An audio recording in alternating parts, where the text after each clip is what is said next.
नमस्कार दोस्तों, स्वागत है आपका संपूर्ण अध्ययन में। मैं आपके सामने फिर से प्रस्तुत हूँ आज इतिहास की वीडियो लेके। ठीक है मित्रों, इतिहास में पढ़ रहे थे, हमने पढ़ना शुरू किया था जिसमें हमने पढ़ लिया था प्राचीन भारत के इतिहास में। हम पढ़ रहे थे प्राचीन भारतीय इतिहास के स्रोत, जिसमें हमने धार्मिक ग्रंथ और ऐसी ऐतिहासिक ग्रंथों से मिलने वाली महत्वपूर्ण जानकारी के बारे में देख लिया था। और उसके बाद हमने पुरातत्व संबंधी साक्ष्य भी पढ़ लिए थे। ठीक है मित्रों, तो अब हम आज पढ़ेंगे विदेशी यात्रियों से मिलने वाली प्रमुख जानकारियां। ठीक है मित्रों, थोड़ी सा मेरी वीडियो में चेंज आया है। ये वीडियो आपको ऑडियो के समान मिलेगी। ठीक है मित्रों, मतलब इसका ये है कि इसमें मैं आपसे कोई भी क्वेश्चन या आंसर नहीं पूछूंगा, मैं आपको सीधी सीधी इसमें जानकारी आपको सुनाऊंगा। ठीक है मित्रों, जिसे आप सुनकर भी याद कर सकते हैं। ठीक है, तो चलिए आज की इस वीडियो को हम स्टार्ट करते हैं। तो इस वीडियो में मैं आपको सारे जो विदेशी यात्री भारत आए उनमें से जो भी कुछ प्रमुख थे उनके बारे में मैं आपको बता रहा हूँ। ठीक है मित्रों, तो ध्यान से आप उसे सुने और आप अपनी याददाश्त में इसे बैठा लें। ठीक है मित्रों, तो ये जो आज इसके बाद जो भी वीडियो आएगी वो एक ऑडियो लेक्चर होगा जिसमें आप इतिहास के बारे में ध्यान से सुनेंगे। ठीक है मित्रों, तो आप अपने सामने आपके पास जो भी बुक रखी हो उसे रख लीजिए और साथ में उसमें से पढ़िए और जो मैं कह रहा हूँ उसे ध्यान से सुनिए। तो इससे आपको क्या होगा, जल्दी से जल्दी इतिहास की जो भी चीजें हैं वो आपको याद हो जाएंगी। ठीक है मित्रों, तो आइए शुरू करते हैं हमारा आज का वीडियो। तो जो पहले लेखक थे प्रमुख, पहले हम बात कर रहे हैं यूनानी एवं रोमन लेखकों के बारे में। ठीक है मित्रों, तो इसमें पहला था टेशियस। टेशियस ईरान का एक राजवैद्य था। भारत के संबंध में इसका विवरण, जो इसने विवरण दिया है उसका विवरण बहुत ही ज्यादा आश्चर्यजनक कहानियों से भरा हुआ है।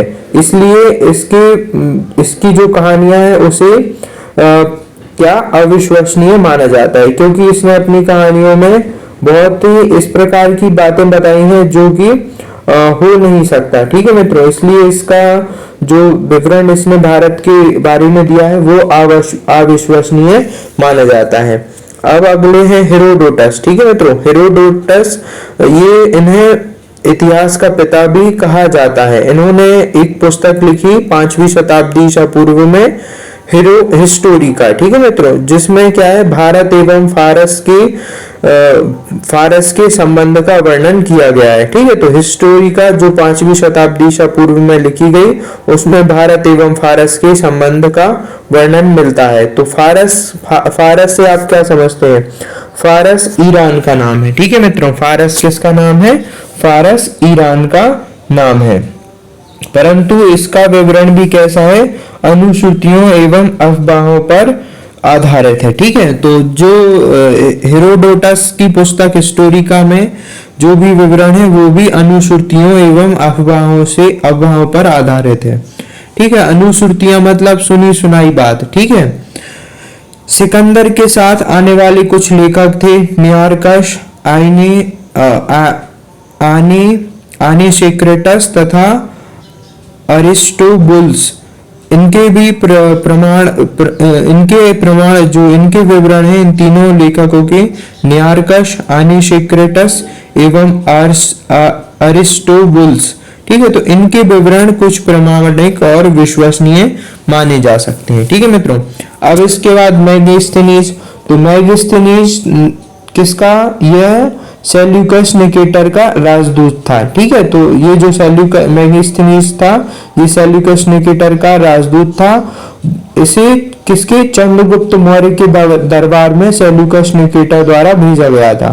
ठीक है, तो ये चंद्रगुप्त के दरबार में रहा और इसने वहां की जो भी मौर्यकालीन जो भी समाज और संस्कृति थी उसके बारे में अपनी पुस्तक इंडिका में इसने लिखा है। ठीक है मित्रों, तो मेगास्थनीज की पुस्तक का नाम क्या था? इंडिका। तो इसमें है मौर्ययुगीन समाज एवं संस्कृति का वर्णन है। ठीक है मित्रों, अब अगले लेखक हैं डायमेकस।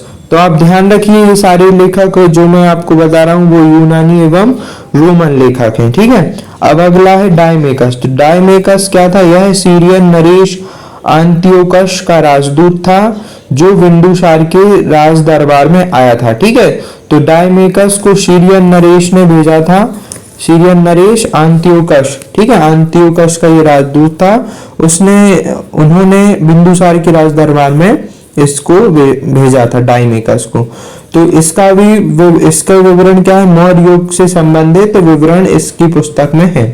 डायोनिसियस, फिर इसके बाद है डायोनिसियस। तो यह भी मिस्र नरेश टॉलमी फिलाडेल्फस का राजदूत था। ठीक है, डायोनिसियस किसका राजदूत था?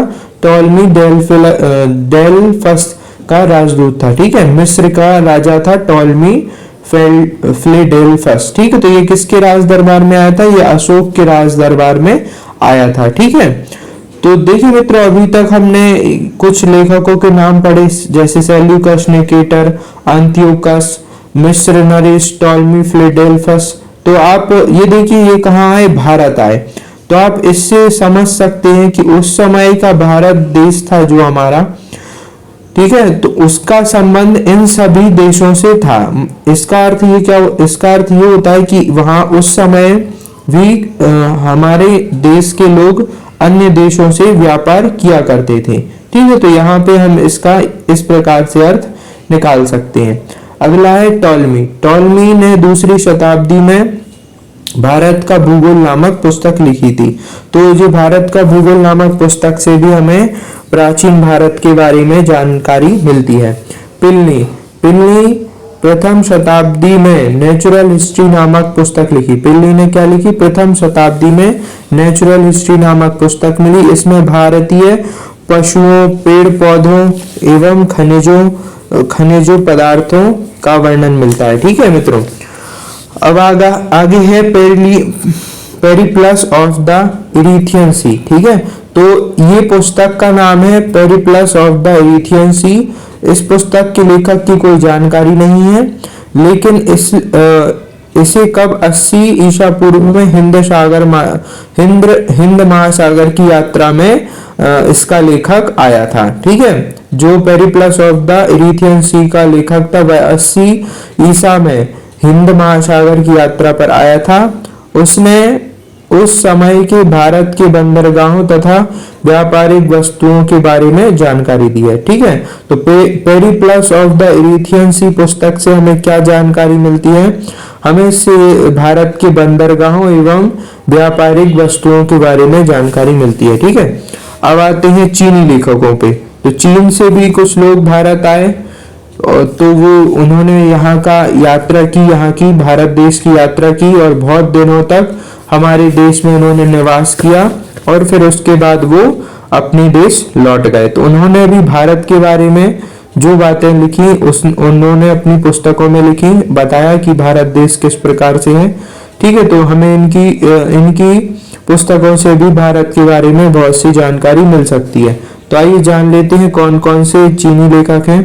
तो पहले मैं आपको उन चीनी लेखकों के नाम बता देता हूँ। फाहियान, स्यूगन, हिवेनसांग और इत्सिंग। तो ये 4 लेखकों के बारे में हमें प्रमुख रूप से जानकारी मिलती है हमारे इतिहास में। तो फाहियान एक चीनी यात्री गुप्त नरेश चंद्रगुप्त द्वितीय के दरबार में आया था। ठीक है, तो फाहियान गुप्त नरेश चंद्रगुप्त के दरबार में आया था। ठीक है, इसने अपने विवरण में मध्य प्रदेश के समाज एवं संस्कृति के बारे में वर्णन किया है। ठीक है मित्रों, तो अगर आपसे पूछा जाता है कि निम्नलिखित में से किस लेखक ने मध्य प्रदेश के बारे में अपनी पुस्तकों में वर्णन किया है, ठीक है, अपने लेख में वर्णन किया, तो आप क्या जवाब देंगे? फाहियान। ठीक है मित्रों, आप बोलेंगे, आप उसमें फाहियान पे टिक लगा देंगे कि फाहियान ने अपने विवरणों में मध्य प्रदेश के समाज एवं संस्कृति के बारे में वर्णन किया है। इसने मध्य प्रदेश की जनता को सुखी एवं समृद्ध बताया है। यह 14 वर्षों तक भारत में रहा। ठीक है, तो फाहियान कब तक भारत में रहा? 14 वर्षों तक भारत में रहा। ठीक है, अगला लेखक है संयुगन, ठीक है। कौन है अगला लेखक? संयुगन। यह कब 1518 ईस्वी में भारत आया था। इसने अपनी 3 वर्षों की यात्रा में बौद्ध धर्म की प्राप्तियां एकत्रित की हैं, ठीक है। तो ये मुख्य रूप से ये बौद्ध धर्म का अनुयायी था, इसलिए ये मुख्य रूप से बौद्ध धर्म की प्राप्तियों को एकत्रित करने के लिए भारत आया था। कौन? संयुगन। इसके बाद हेविनशांग हर्षवर्धन के शासनकाल में भारत आया था। जब भारत में हर्षवर्धन का शासनकाल था तब हेविनशांग भारत आया था। हेविनशांग 629 ईस्वी में चीन से भारतवर्ष के लिए प्रस्थान किया और लगभग एक वर्ष की इसने यात्रा की और फिर भारत में पहुंचा, ठीक है। तो ये भारत जब पहुंचा तो भारत में भी ये कहाँ पहुंचा? ये भारतीय राज्य कपीशा में पहुंचा। तो उस समय का भारतीय राज्य था एक कपीशा, वहां पे ये पहुंचा, ठीक है मित्रों। तो 629 में निकला था, तो एक वर्ष के बाद मतलब 630 में ये भारतीय राज्य कपीशा पहुंचा। फिर भारत में यह 15 वर्षों तक ठहरा, ठीक है। कितने साल ठहरा? 15 वर्षों तक ठहरा, 645 ईस्वी तक, ठीक है। और 645 ईस्वी में यह चीन लौट गया। फिर बिहार में नालंदा जिला स्थित नालंदा विश्वविद्यालय में अध्ययन करा। इसने कहाँ अध्ययन किया? बिहार में जो नालंदा जिला है, ठीक है मित्रों। तो देखिए यह भारत आया और 15 वर्षों तक ठहरा और 645 ईस्वी में चीन लौट गया। और फिर जब यह इसके बाद जब ये भारत आया तो उसने भारत में आके क्या किया? बिहार में नालंदा जिला स्थित नालंदा विश्वविद्यालय में अध्ययन किया, ठीक है। और वहां से बौद्ध ग्रंथों को एकत्रित किया और एकत्रित करके वो ले गया। वो मुख्य रूप से बौद्ध धर्मों को एकत्रित करने के लिए ही आया था। इसका भ्रमण वृत्तांत सियुकी नाम से प्रसिद्ध है, ठीक है। तो इसने जो भी भ्रमण किया, ठीक है, इसने लगभग 138 देशों का भ्रमण किया। तो इन सभी भ्रमण वृत्तांत को उसने अपनी सियुकी नामक पुस्तक में लिखा। तो आपके लिए इस प्रकार से प्रश्न आ सकता है कि सियुकी नामक प्रसिद्ध पुस्तक किसकी है? तो आप किसकी बता देंगे? हेविनशांग की। इसने हर्षकालीन समाज, धर्म तथा राजनीति के बारे में वर्णन किया है। इसके अनुसार सिंध का राजा शूद्र था, ठीक है। सिंध का राजा कौन था? शूद्र था। हेविनशांग ने बुद्ध की प्रतिमा के साथ सूर्य एवं शिव की प्रतिमा का भी पूजन किया, ठीक है मित्रों। तो देखिए सियुकी नामक पुस्तक में इसने क्या वर्णन किया है? हर्षकालीन समाज एवं धर्म तथा राजनीति के बारे में वर्णन किया है, ठीक है। और इसने बौद्ध की प्रतिमा की पूजा की और साथ में सूर्य और शिव की भी प्रतिमाओं की पूजन किया। हेविनशांग के अध्ययन के समय नालंदा विश्वविद्यालय के कुलपति कौन थे? आचार्य शीलभद्र। तो अगर आपसे पूछा जाता है शीलभद्र हेविनशांग जब अध्ययन करने आया था तो नालंदा विश्वविद्यालय के कुलपति कौन थे? तो आप क्या बताएंगे? आचार्य शीलभद्र। यह विश्वविद्यालय बौद्ध दर्शन के लिए प्रसिद्ध था। तो जो हमारा नालंदा विश्वविद्यालय था वो मुख्य रूप से बौद्ध दर्शन के लिए प्रसिद्ध था। फिर आखिरी चीनी लेखक है इत्सिंग। तो यह 7वीं शताब्दी में भारत आया था, 7वीं शताब्दी के अंत में भारत आया था। इसने अपने विवरण में नालंदा विश्वविद्यालय, विक्रमशिला विश्वविद्यालय तथा अपने समय के भारत का वर्णन किया है। अपने समय के भारत का वर्णन से ये है कि जिस समय वो आया उस समय के भारत का उसने अपने लेखों में वर्णन किया है। अरबी लेखक अब हम अरबी लेखकों के बारे में बात करेंगे। तो हमारे यहाँ मुख्य रूप से 2 अरबी लेखक हैं, अल-बरूनी और इब्न बतूता, ठीक है। तो अल-बरूनी महमूद गजनवी के साथ में भारत आया था। इसने 2 पुस्तकें लिखी, जो एक का नाम है किताबुल हिंद, नहीं मित्रों, इसने एक पुस्तक लिखी जिसका नाम है किताबुल हिंद या तहकीक हिंद, जिसका अर्थ होता है भारत की खोज, ठीक है। तो भारत की खोज ये इतनी महत्वपूर्ण पुस्तक है कि आज भी इतिहासकार भारत के इतिहास के लिए इस पुस्तक का सहारा लेते हैं भारतीय इतिहास को जानने के लिए। ये इतनी महत्वपूर्ण पुस्तक है। यह एक विस्तृत ग्रंथ है जो धर्म, तो देखिए मित्रों, इसमें भारत के धर्म दर्शन त्योहार खगोल विज्ञान कमियां रीति रिवाज प्रथाओं सामाजिक जीवन भारतौल तथा मापन विधियां मूर्तिकला कानून माप यंत्र विज्ञान आदि विषयों पर 80 अध्यायों में विभाजित किया गया है। ठीक है मित्रों, तो इस पुस्तक में कितने अध्याय हैं? कुल मिला के 80 अध्याय हैं और हर एक चीज के बारे में इस पुस्तक में वर्णन मिलेगा। भारतीय परंपरा, जो भी भारत में जो जो चीजें थी सारी चीजों के बारे में इसमें जानकारी मिलेगी और साथ में इसमें राजपूत कालीन समाज धर्म रीति रिवाज एवं राजनीति आदि पर भी सुंदर प्रकाश डाला गया है इस पुस्तक में। ठीक है मित्रों, अब इसके बाद है इब्न बतूता। इसने अपनी अरबी भाषा में एक पुस्तक लिखी जिसका नाम है रिहला। ठीक है, रिहला में क्या है, 14वीं शताब्दी में भारतीय उपमहाद्वीप के सामाजिक तथा सांस्कृतिक जीवन के विषय में बहुत ही प्रचुर तथा सबसे रोचक जानकारियां देता है। ठीक है, तो रिहला में 14वीं शताब्दी के भारतीय समाज के बारे में जानकारी मिलती है कि उस समय का सामाजिक जीवन कैसा था, उस समय भारत के लोग किस प्रकार से जीवन जीते थे, उनकी संस्कृति कैसी थी, इन सब के बारे में रिहला नामक यात्रा वृत्तांत में हमें जानकारी मिलती है। 1313 ईस्वी में दिल्ली पहुंचने पर इसकी विद्वता से प्रभावित होकर सुल्तान मोहम्मद बिन तुगलक ने इसे दिल्ली का काजी या न्यायाधीश नियुक्त कर दिया था। काजी या न्यायाधीश, मतलब काजी को क्या कहते हैं, न्यायाधीश कहा जाता है, तो इसे दिल्ली का न्यायाधीश नियुक्त किया गया था। अन्य लेखक कौन कौन से? तारानाथ एवं मार्को पोलो। ठीक है, तो तारानाथ क्या था, एक तिब्बती लेखक थे। इसने कंग्यूर और तंग्यूर नामक ग्रंथों की रचना की। इसमें इसने क्या, भारतीय इतिहास के बारे में जानकारी दी गई है इन ग्रंथों में। ठीक है, तो हमें इन ग्रंथों से भारतीय इतिहास के बारे में जानकारी मिलती है। कौन कौन से ये ग्रंथ हैं?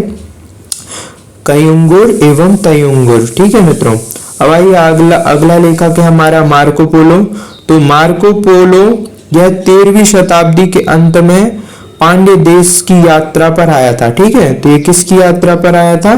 पांड्य देश की यात्रा पर आया था। तो इसका विवरण में क्या है, पांड्य देश के इतिहास का अध्ययन किया गया है। ठीक है, तो इससे मार्को पोलो के लेख से हमें सिर्फ पांड्य इतिहास के बारे में जानकारी मिलती है। ठीक है, तो जो पांड्य देश था, आप बात समझ रहे होंगे, उस समय बहुत से राज्य अलग अलग होते थे, तो इसलिए ये पांड्य देश में आया था। भारत देश में एक और पांड्य देश था जहाँ पे पांड्यों का राज होगा, तो इसमें पांड्यों के बारे में जानकारी मिलती है। ठीक है मित्रों, तो ये हमारा आखिरी था।